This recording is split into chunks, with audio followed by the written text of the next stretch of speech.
Hello everyone! For today's video nga pala guys, nagluto tayo ng easy and quick pasta.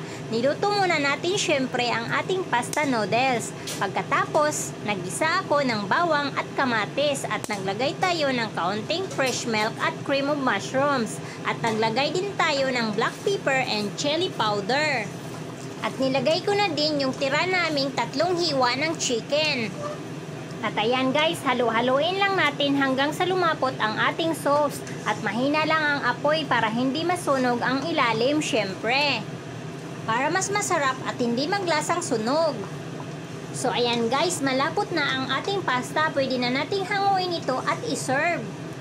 So ayan na nga guys, ready na yung ating pasta. At nag-toast na din pala ako ng bread at nilagyan ko ng peanut butter, blueberry jam, and strawberry jam. So tara na guys, kain na po tayo. Enjoy and thanks for watching. Bye-bye!